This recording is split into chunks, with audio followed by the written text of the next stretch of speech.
Como estão, meus queridos? Que o Senhor Jesus Cristo te encha de paz, de alegria e do Espírito Santo. Hoje nós vamos tratar de um tema muito importante e atual, é o que Deus tem para nós nesse tempo, que se chama reavivamento. Por que reavivamento? Porque avivamento é o primeiro, né? E depois os outros são reavivamentos. O que é um avivamento? O avivamento vem da palavra vida, ou seja, é quando a vida de Deus promove dentro de nós os frutos do Espírito Santo. Essa vida de Deus se manifesta trazendo um desejo profundo, genuíno, espiritual, que atinge o espírito, a alma e o corpo em buscar a Deus. Há um desejo de buscar a Deus, o seu reino, sua justiça e seus princípios. Isso é obra do Espírito Santo, geralmente fruto de oração. Nós temos muitos exemplos de avivamento na Bíblia e na história, né? O primeiro grande avivamento foi pessoal. Enoque andou com Deus, andou 300 anos com Deus e Deus o tomou. Imagine a comunhão desse homem, deste profeta, né? Que tem um livro, né, no seu nome, o livro de Enoque, e esse livro era muito usado pela igreja primitiva. E Enoque foi um homem arrebatado ao céu, teve visões de Deus, falou até sobre a vinda de Jesus. Olha que coisa, né? Este homem que viveu há tantos séculos, né, antes mesmo do próprio dilúvio. Então nós vemos aí um avivamento pessoal.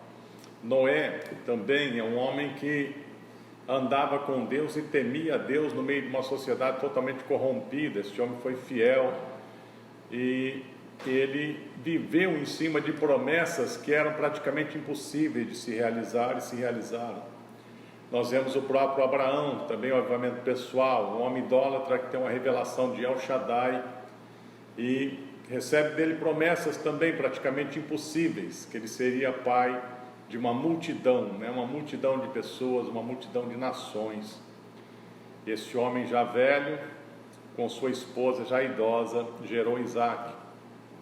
Nós vemos o avivamento através de Moisés, que tira o povo do Egito, e esse povo conhece Deus no deserto e vê tantas coisas tremendas, né?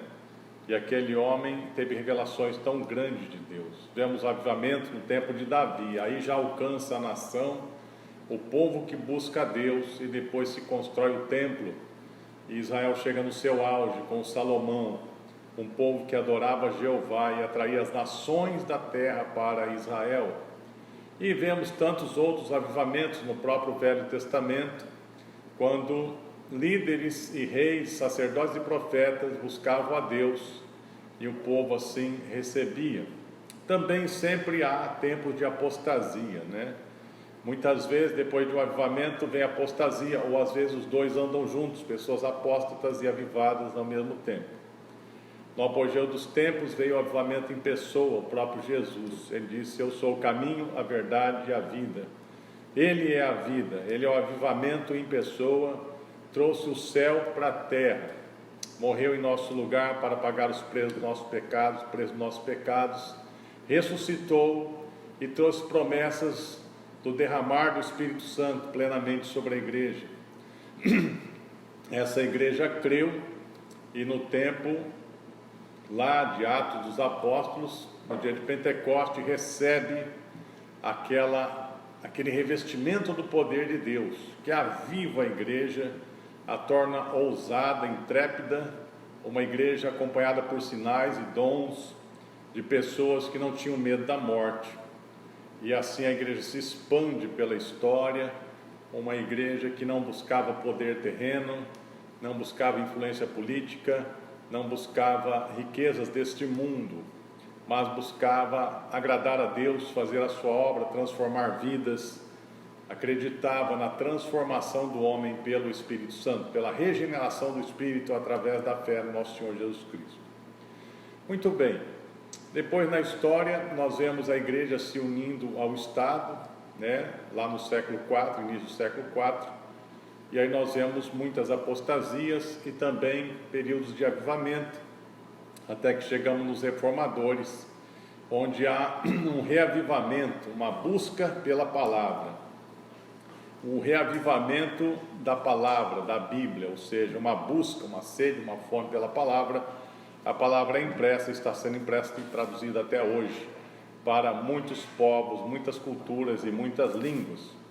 E aí, no decorrer do tempo, também na Idade Moderna, nós vimos grandes avivamentos como o avivamento do tempo de John Wesley, esse homem que foi criado num lar cristão, esse homem que na sua adolescência, na sua juventude, já tinha o Clube dos Santos, esse homem que viajou para ser missionário na América, encontrou os moravianos e, pelo testemunho dos moravianos, chegou à conclusão que nem convertido era, voltou para a Inglaterra, entendeu a mensagem da salvação pela fé, numa reunião com os moravianos, ali estudando o livro de Romanos, foi uma explanação sobre os comentários de Wesley, sobre Romanos, de Lutero, e ali então esse homem sente aquele calor do Espírito vindo na vida dele, ele é avivado, e começa um movimento tremendo, e esse movimento alcança toda a Inglaterra, influencia a América, e forma milhares de discípulos que buscam a Deus, buscam a santidade e buscam os frutos do Espírito. Isso veio a mudar a própria política, isso veio mudar a história de muitos povos, especialmente a Inglaterra. Vemos avivamentos como no tempo de Charles Finney, em que territórios inteiros eram alcançados pela influência do Espírito Santo, de forma que as pessoas que moravam naquela região se arrependiam, se aquebrantavam, os bares fechavam, os prostíbulos fechavam, as pessoas não tinham mais vontade de pecar, elas iam para as igrejas e lotavam as igrejas, as reuniões. Milhares e milhares se converteram, Whitefield e tantos outros, Robert Evans, no país de Gales, logo aí no final do século XIX, início do século XX, um avivamento que abalou Gales, transformou aquela nação. Foi só um ano de grande impacto, em que as pessoas buscavam a Deus. Era um movimento de jovens, que buscavam a Deus, e Robert Evans, dos 13 aos 26 anos, buscou um avivamento em oração, e aos 26 anos recebeu esse derramar tremendo, influenciou toda uma geração. Influenciou depois pessoas a buscarem a Deus nos Estados Unidos, e começou o movimento da Rua Azusa, onde um homem, um negro de 36 anos, cego de um olho, foi cheio do Espírito Santo numa reunião, e lá então começa esse movimento numa casa, e depois aluga um local lá na Rua Azusa, e ali em 3 anos Deus faz algo tão poderoso, que as pessoas chegavam ali nas reuniões, eram tomadas pelo Espírito. A reunião começava às 10 da manhã, terminava às vezes 2 da madrugada, havia uma multidão lá fora esperando para outros saírem, para entrarem. Pessoas às vezes entravam sem um pé e saíam com um pé. E esse avivamento foi tremendo, influenciou muitas vidas, inclusive 2 suecos que estavam nos Estados Unidos e foram chamados por Deus através de uma profecia. E cheios do Espírito Santo, Daniel Berg e Gunnar Wingren chegaram no porto de Belém com alguns dólares no bolso, e lá então esses homens cheios do Espírito Santo começam a aprender a língua e ganhar almas para Jesus. Em 30 anos, junto com as suas esposas, eles batizaram mais de 100 mil pessoas. Aí começa um movimento chamado Pentecostal no Brasil, começa a Assembleia de Deus, e esse movimento atinge a nós até hoje, esses homens enviados por Deus. E há também na história da igreja brasileira alguns momentos de avivamento, nos anos 40, nos anos 60. Me converti nos anos 80 num avivamento também que atingia algumas cidades, alguns locais do Brasil, e tinha como característica um quebrantamento profundo, arrependimento e ser cheio, batizado no Espírito Santo.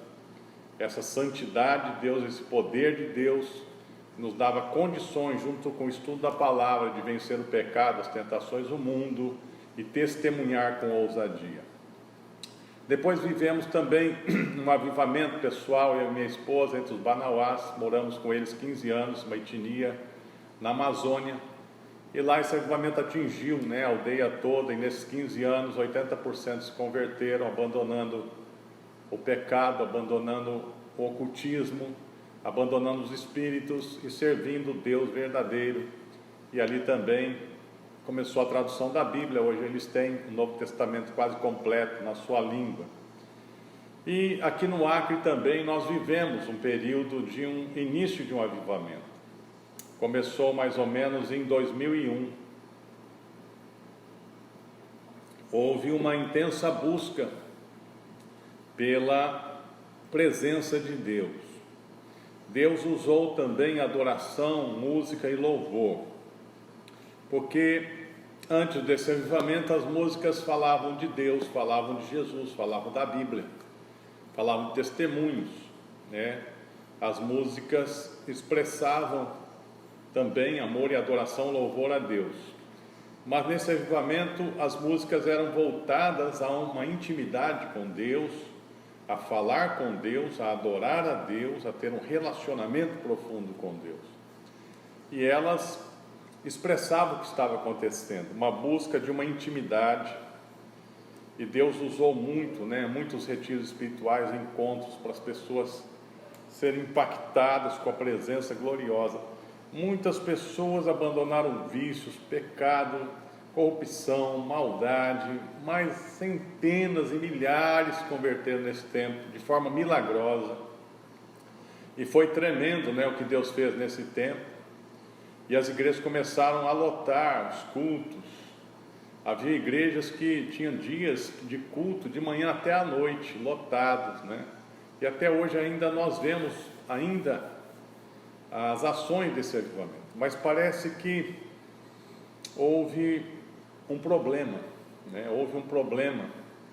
O ser humano, ele tem essas tentações, de se apegar mais à forma do que ao conteúdo. E também de mudar as motivações. Então, quando muda a motivação maior de um avivamento é agradar a Deus. E agradando a Deus tudo acontece. Agora, quando você começa a querer agradar você, seu ministério, os seus, agradar o homem, então o Espírito Santo entristece. Talvez isso tenha acontecido e houve um certo esfriamento, e motivações erradas, e outros começaram a operar por motivação de ganho, de ganância, de dinheiro, e outros por motivação de sucesso, de poder, de influência, e por outras motivações que não são motivações do Espírito Santo.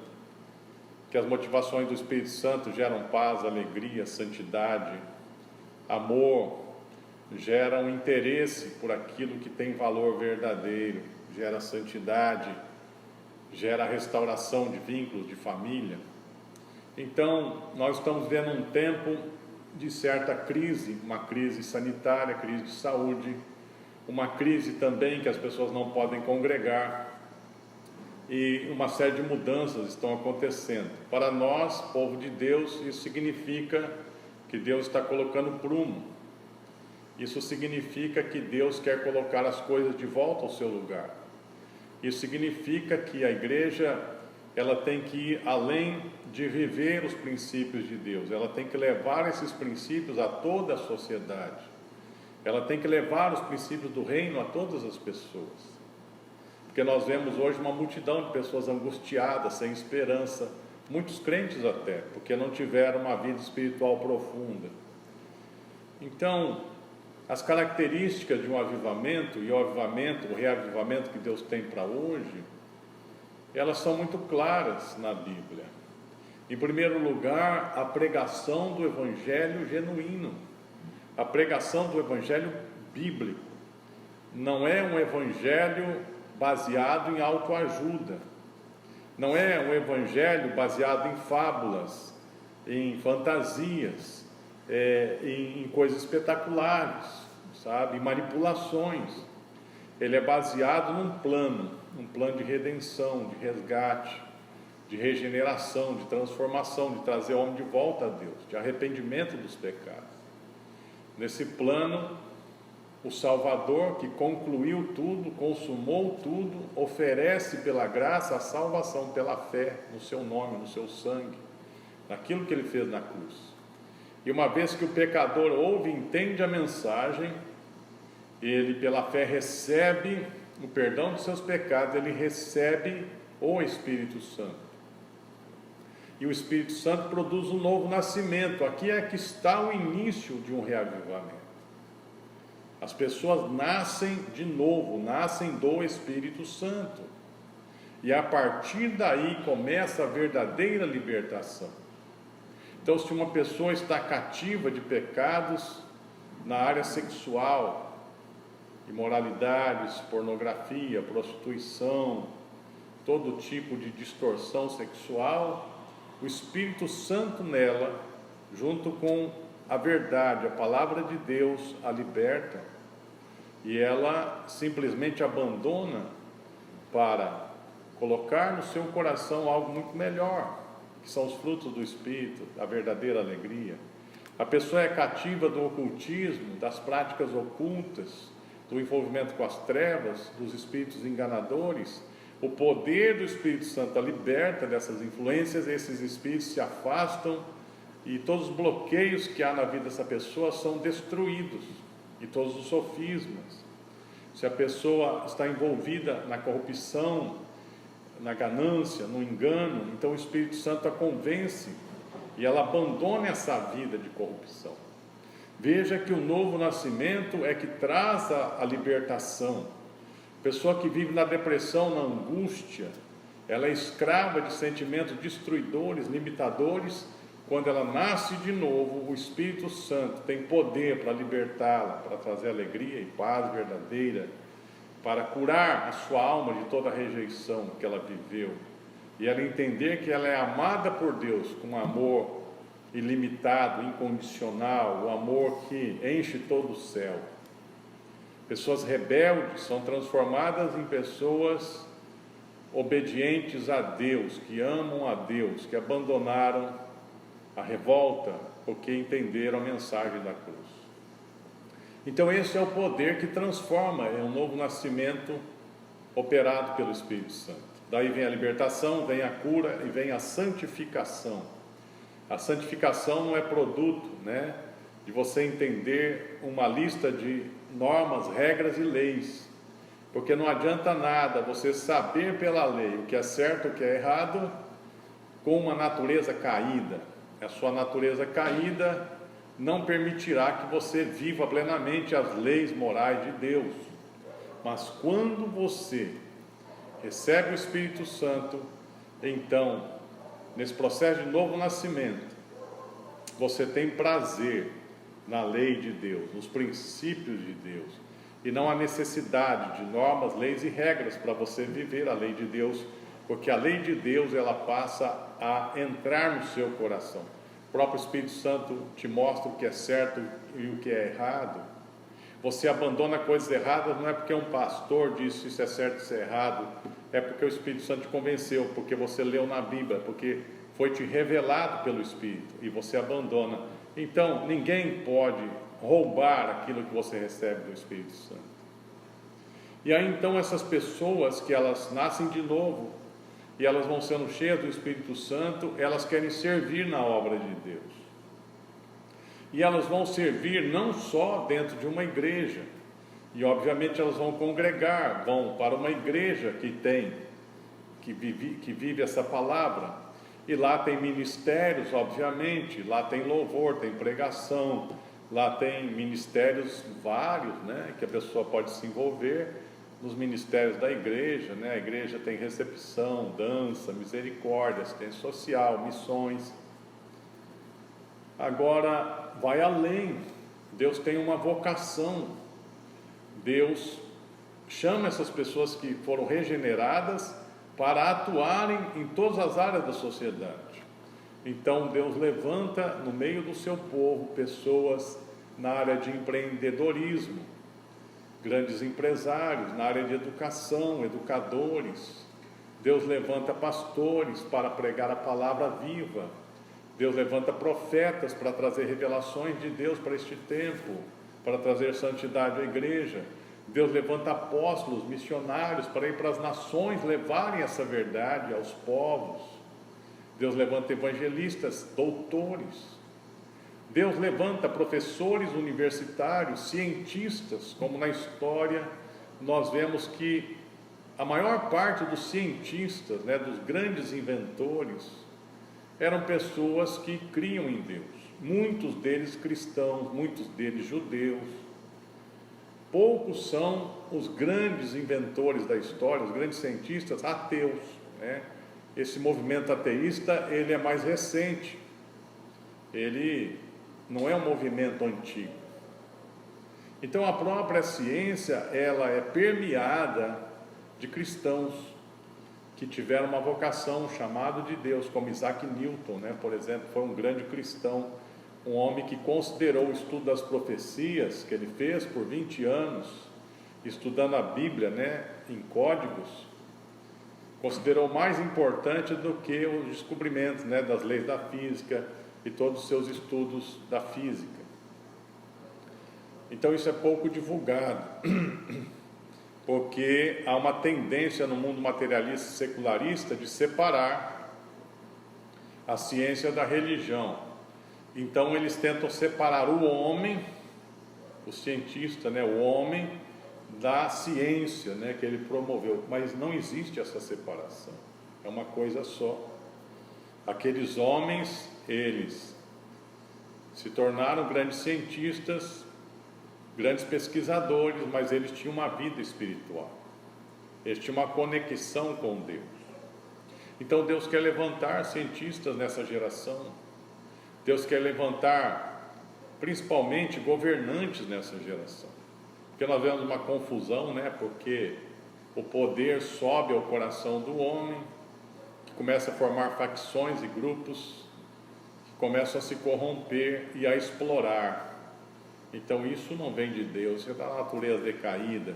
Agora, quando Deus levanta governantes, políticos, legisladores, juízes, pessoas, bons gestores, então a sociedade agradece, porque só desses setores terem como autoridade pessoas honestas, já há um grande avanço. Então esse é o tempo, nesse reavivamento, Deus transforma as famílias, Deus transforma o marido, a esposa, para viverem uma harmonia no lar, os filhos, essa geração.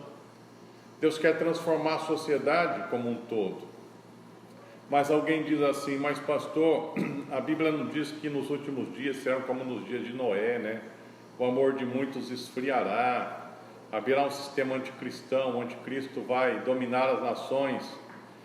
Obviamente que vai chegar um tempo da grande apostasia, que são os 7 anos finais, né?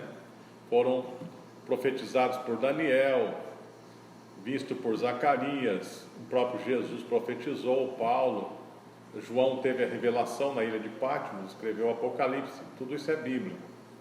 Mas tem uma coisa, nós não sabemos quando isso vai começar. Nós sabemos que hoje é o tempo da igreja, e no tempo da igreja, a igreja tem que avançar.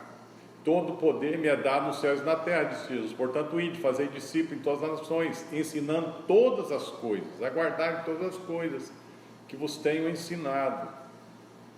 É o tempo da igreja avançar, a igreja expulsar os demônios, a igreja levar a salvação, a igreja ensinar os princípios, a igreja influenciar toda a sociedade. Esse é o tempo.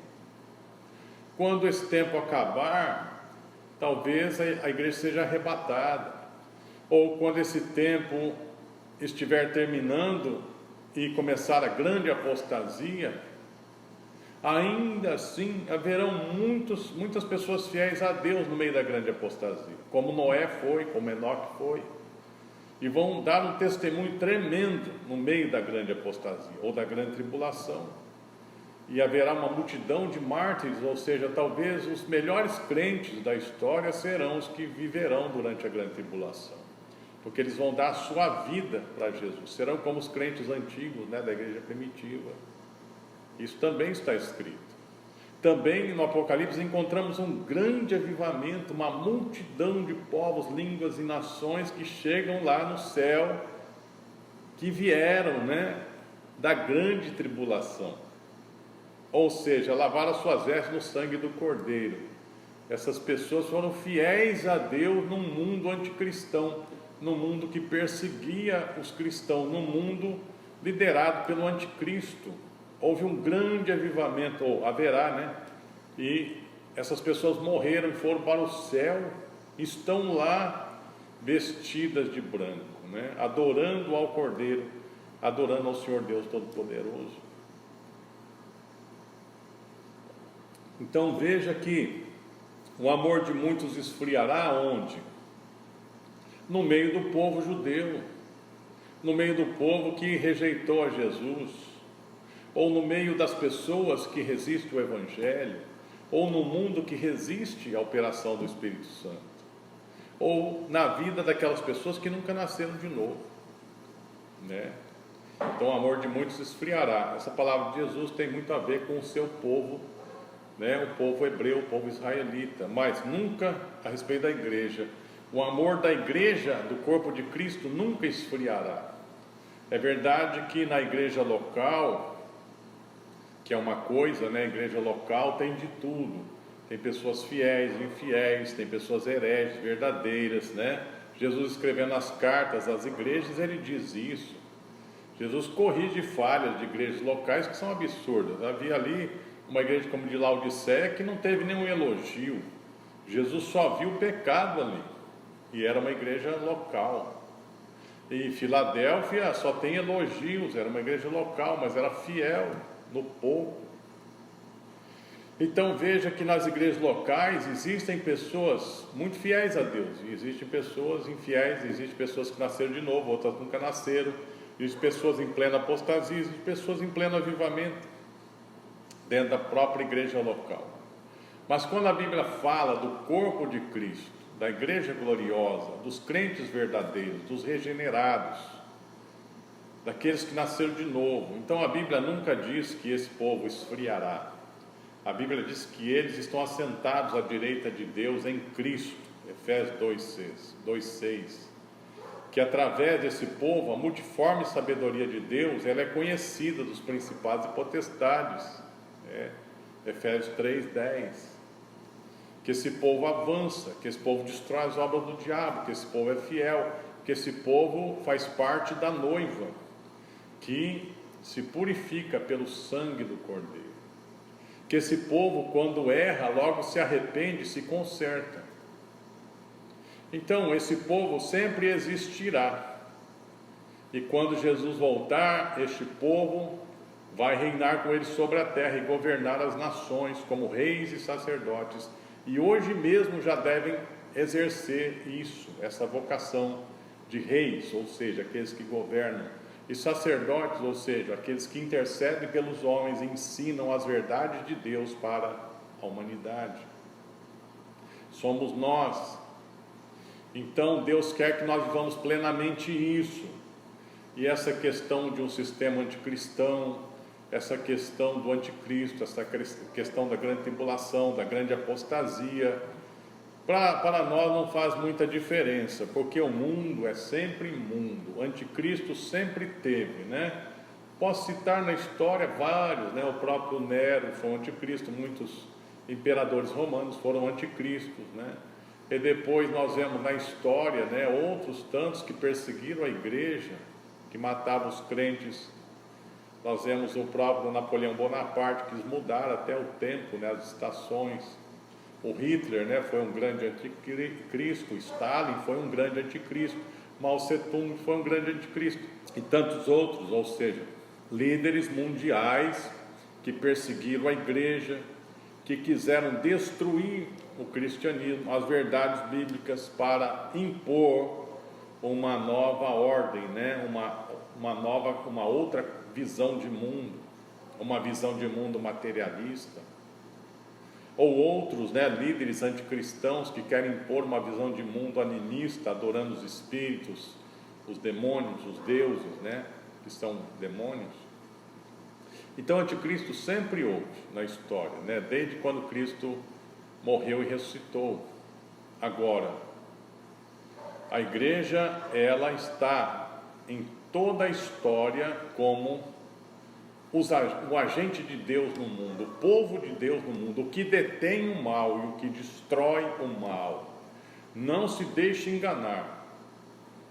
Não se deixe enganar com uma pseudo-teologia, uma falsa teologia, um falso ensino bíblico de que o sistema anticristão vai dominar todo mundo, o amor vai esfriar, poucos sobrarão para adorar a Deus, o mundo será tomado, por um espírito anticristão. Isso é o que o diabo quer que você creia. Ele quer que você seja fatalista, ou seja, uma pessoa em que pensa assim: o que vai acontecer, nada que eu faça pode mudar nada. O fatalismo leva a igreja à passividade, leva a igreja a um estado de indiferença, de apatia, de frieza espiritual. O fatalismo não vem de Deus, é uma estratégia diabólica e animista para roubar o poder, para tentar enganar o povo que tem o poder de Deus, que é a igreja. Então não se deixe seduzir pelos encantos deste mundo, porque hoje se relativizou a moral. Isso quer entrar nas igrejas. Não se iluda. Um namoro mundano, de exploração, de desejo de prazeres sexuais antes do casamento, isso é do mundo, não é de Deus. Isso é pecado, isso destrói a alma, isso destrói a possibilidade de um casamento abençoado. Isso destrói relacionamento entre um homem e uma mulher. Essa relativização do sexo. Como hoje nós temos igrejas que aceitam as pessoas viverem o hedonismo, igrejas hedonistas. Isso é coisa de Satanás, do anticristo, para destruir as faculdades da alma humana. Porque o homem não foi criado para a devassidão. O ser humano foi criado para o hedonismo, para mergulhar nos prazeres do pecado. Isso destrói. Então a erotização das crianças, dos adolescentes, dos adultos, isso é uma obra de Satanás para destruir o psique da humanidade. Nós vemos pessoas deprimidas, oprimidas, querendo se matar, obcecadas, viciadas, sem controle, por causa da devassidão. Não se engane. Os princípios de Deus não têm nada a ver com isso. A igreja não pode admitir isso. As igrejas locais, mas a igreja gloriosa, ela resiste o mal, ela tem a revelação do Espírito. Então, meus irmãos, minhas irmãs, vamos buscar o Senhor para esse reavivamento que faz o reino avançar em todas as áreas da sociedade, que transforma pessoas. Sabe, nós não temos todas as respostas do que virá do futuro, não sabemos nem quando será o arrebatamento da igreja, se ele será antes, durante ou depois da grande tribulação, mas haverá.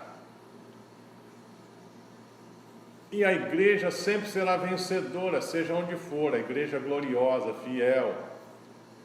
E as igrejas locais, os líderes das igrejas locais têm que ouvir o que Jesus falou para as igrejas e fazer conserto, e não serem omissos, ensinar a verdade e banirem do seu meio o pecado e tudo aquilo que desagrada ao Senhor Jesus. E lá no capítulo 2 e 3 do Apocalipse nós encontramos todos os males que podem atingir a igreja e todos os bons princípios e valores que agradam ao Senhor. Então vamos orar, vamos buscar na Bíblia, vamos mergulhar no Espírito Santo, vamos buscar agradar a Deus nesse tempo que Ele está passando prumo, está podando a vide para dar mais fruto. Vamos buscar a Deus intensamente nesse tempo e viver esse grande avivamento. Essa pandemia vai passar e nós temos que retomar as atividades agora melhores do que antes, com as motivações no lugar, deixando o prumo de Deus nos alinhar ao seu coração para agradarmos a Deus nesta geração. Amém? E eu acredito que talvez seja a última até a vinda do nosso Senhor Jesus Cristo. Então que seja aquela que marque a história da igreja gloriosa que vai ser arrebatada. Aleluias. Sim, Pai, que a Tua palavra poderosa enche os corações de esperança, de ânimo, de fé, para buscarem ao Senhor. Que quem não nasceu de novo possa crer na palavra e possa nascer pelo Espírito Santo. Senhor, que haja um avivamento da igreja. Senhor, que haja um avivamento missionário. que milhares e milhões de jovens vão às nações, que milhões de jovens, Senhor, sejam preparados, formados, Senhor, cheios do Espírito Santo, para assumirem áreas de influência da sociedade, que essa geração toda, ó Senhor, rompa com a apatia, com a indiferença, com os valores distorcidos, com essa carga maligna de hedonismo, e possam viver plenamente a alegria do Espírito Santo, e essa grande aventura de servir ao Senhor e ser fiel ao Senhor, que essa geração experimente isso, em nome de Jesus, amém? Estamos juntos, grande abraço, pastor Daniel Baxtella, amém.